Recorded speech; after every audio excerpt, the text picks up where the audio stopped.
É claro que esse livro que a gente está começando, Paulo, alguém poderia dizer mais um livro, né? Mais um livro. Já se escreve tanto, tanta gente escrevendo, ainda aparece mais dois com mais um. Bom, o que é diferente nisso é que não é apenas mais um livro, mas é um novo livro que pretende retomar o primeiro ensaio, digamos, de diálogo que nós tínhamos feito com o título Aprendendo com a Própria História, e que por razões também da nossa própria história pessoal, sobretudo provavelmente da minha, de ter saído do Brasil, o livro acabou não tendo a continuidade imediata que nós esperávamos, né? Então ficamos no primeiro volume, que deve ter saído em 86, e ficamos aprendendo com a própria história, os leitores também, durante mais de 6 anos parados no primeiro volume. Agora é a retomada desse livro, que parou praticamente quando o Paulo Freire estava saindo do Chile para ir para os Estados Unidos, e o que agora nós poderíamos nos propor é completar esse ciclo a partir daí até o momento que nós estamos falando, até hoje, se possível.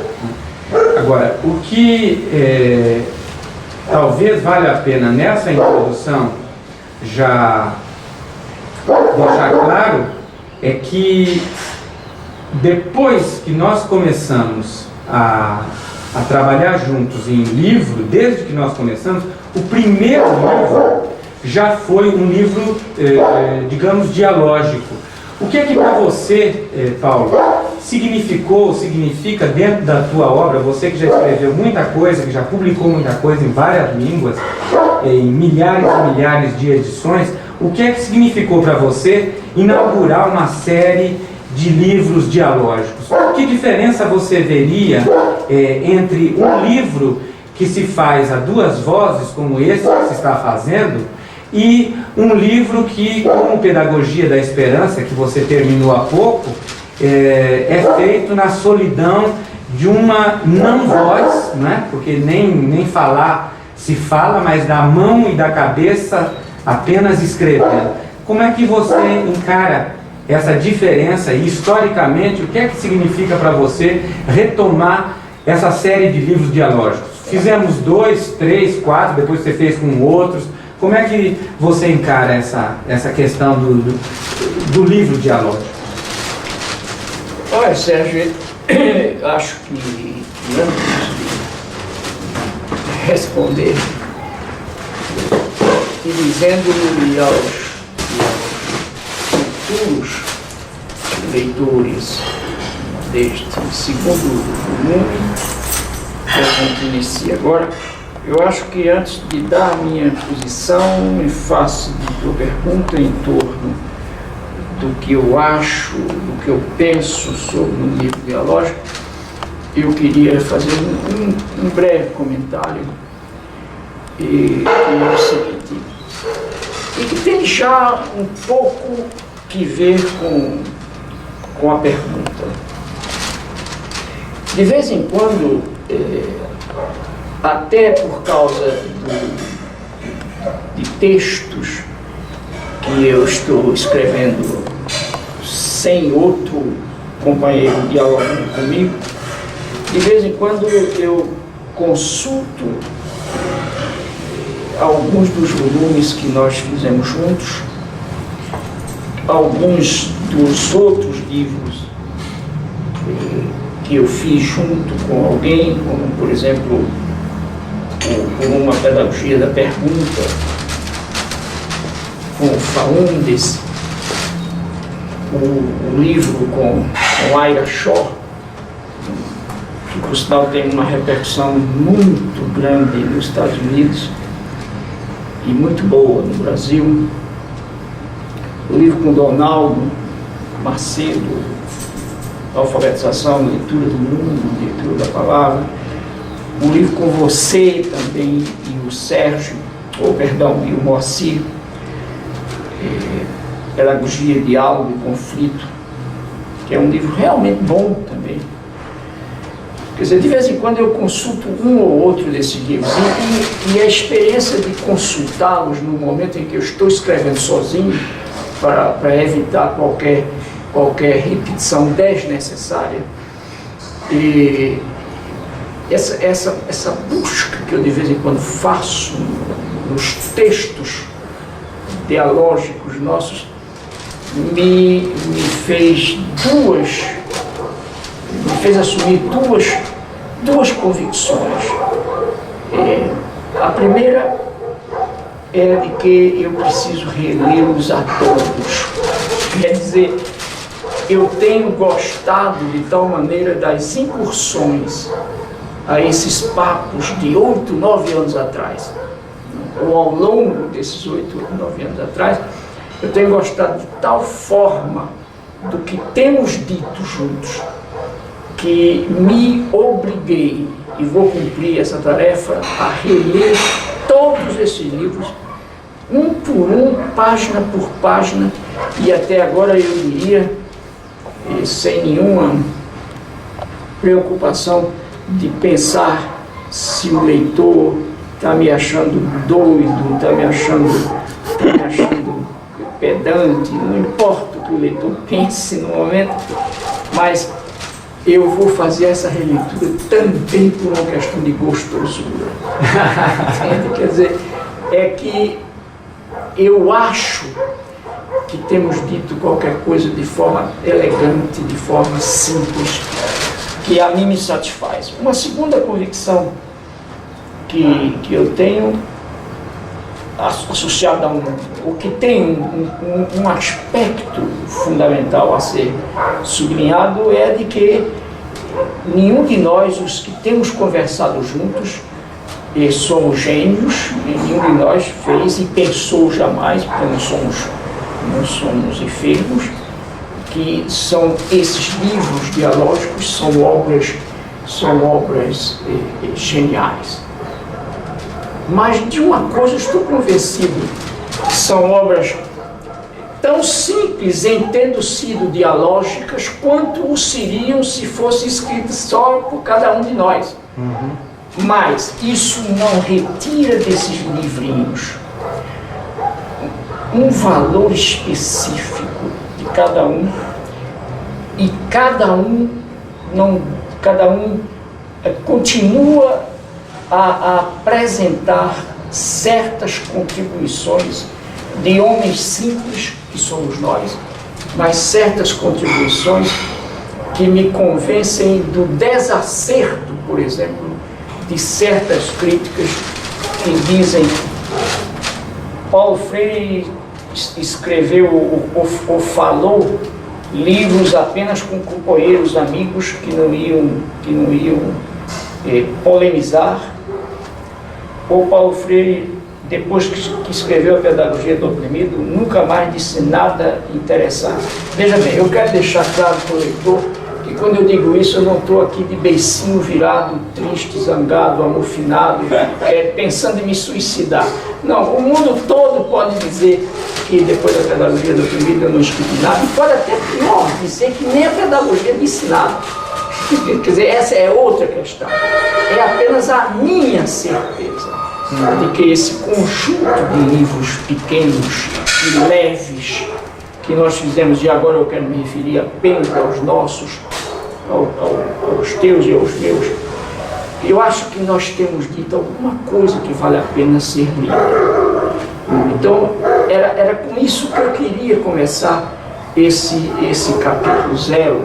Quer dizer, eu queria deixar claro aos leitores que a minha posição nesse mais um livro dialógico não é a posição de quem se burocratizou e não resiste mais a escrever livro conversando, e não é tão pouco a posição de quem quer simplesmente cumprir um dever com a editora, porque tinha prometido que haveria mais de um volume.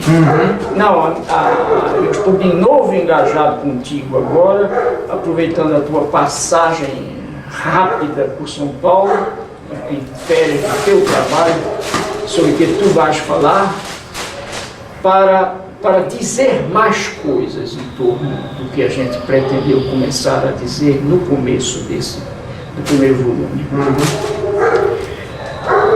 Feita essa introdução, eu quase já respondi à pergunta central com que tu iniciaste o começo desse livro, com que a gente parte para essa conversa. Quer dizer, eu acho, em primeiro lugar, que um livro falado a 2, a 3, eu acho que mais de 3 já começa a ser comício. Acho mais a 2 e a 3, porque o Conversado a 3, que é o livro de que Gadot participou, é um muito bom livro. Eu acho que, em primeiro lugar, que um livro assim, conversado com companheiros de pensamento, com companheiros de ação, com companheiros de sonho, é um livro que se justifica, e eu até diria é um livro necessário. E por quê? Em primeiro lugar, porque um livro dialógico explicita, põe em prática, encarna uma das nossas certezas, apesar da não certeza absoluta nas nossas certezas, que caracteriza a nós. Mas, em primeiro lugar, esse livro dialógico é a expressão em prática de um dos nossos sonhos, que é o de lutar por uma sociedade em que a intercomunicação seja menos difícil. E damos um testemunho aos leitores de que é possível sentar numa tarde e conversar com seriedade e com profundidade sobre temas importantes, pelo menos que parecem ser importantes. Segundo, a minha observação sobre isso é que, precisamente, talvez, porque eu sou uma pessoa, eu sou e me tornei, ou eu me tornei e por isso estou sendo uma pessoa muito dialogal. A presença de outro me instigando, me perguntando, discordando de mim, mas sem raiva de mim, porque o que me inibe nas polêmicas é a raiva que no Brasil o que polemiza com o outro tem do outro. É uma coisa que me entristece. Mas para mim, como esse homem ficando cada vez mais dialógico, apesar da idade, por causa dela, falar um livro significa a possibilidade enorme de, recebendo a instigação do outro, engajando-se com o pensamento do outro, produzir, de modo geral, mais do que quando eu só escrevo. Quer dizer, isso não significa, aliás, essa afirmação que eu já fiz também num dos nossos volumes, a minha memória só não me ajuda agora a localizar se foi sobre educação 1 ou 2, etc. Isso não significa que escrever sozinho ou escrever dialogando seja o excludente do outro, no meu caso. Não. Por exemplo, eu passei esses alguns anos sem trabalhar dialogicamente com nenhum companheiro. Escrevi muito texto pequeno sozinho, e agora acabo de escrever um largo texto sozinho, e hoje retomo esse papo contigo, essa conversa contigo para a continuidade desse livro, absolutamente disponível a essa conversa. E de repente, bastou que você tomasse a palavra e pusesse a pergunta em cima dessa mesa, para que eu me sentisse todo vida, e para que eu me sentisse todo estimulado a pensar. Eu não quero dizer ao leitor que eu estou pensando coisas bacanas, mas pelo menos eu estou pensando. A pensar vivo, a pensar rápido. Quer dizer, em conclusão, para fechar a tua pergunta, eu não diria que o livro dialógico é superior ao livro que um intelectual qualquer trabalha com a minúcia de sua busca, com o rigor da sua aproximação a seu próprio objeto. Nem tampouco diria que só assim é que se faz livro. Quer dizer, eu acho que o que nós temos feito são livros, indiscutivelmente livros. Agora, livros que precisamente porque resultam de uma conversa aberta, franca, fraterna, em que não há medo nem em mim nem em você. Então, são livros que têm uma certa especificidade que o outro não tem. Mas essa especificidade nem faz os livros dialógicos melhores, nem os faz piores. Faz diferentes. Não, nem tampouco antagônicos. Quer dizer, são diferentes. O livro, se você pega esse livro aqui, o primeiro volume deste segundo, que a gente começa a trabalhar hoje, Aprendendo com a Própria História, e é um livro que você podia ter escrito já esse primeiro volume sozinho, defendendo o que significa aprender com a própria história. Eu também poderia ter escrito esse primeiro volume sozinho, falando de como eu venho aprendendo. E por que não então juntar os dois, falarmos os dois sobre como ambos aprendemos com a própria história, ou como de modo geral se aprende com a própria história. Bom, mas Paulo, já aí num canto de esquina aparece alguém que diz, mas que exercício é esse de espelhos? Será que não estaríamos diante de dois casos de vaidade, em que dois indivíduos, ao invés de se preocuparem com a história, com os processos sociais, começam a querer refletir ou se voltar para a própria história? Como é que você poderia responder criticamente a uma observação desse tipo, que poderia indicar uma forma mais de vaidade do que propriamente de ação pedagógica?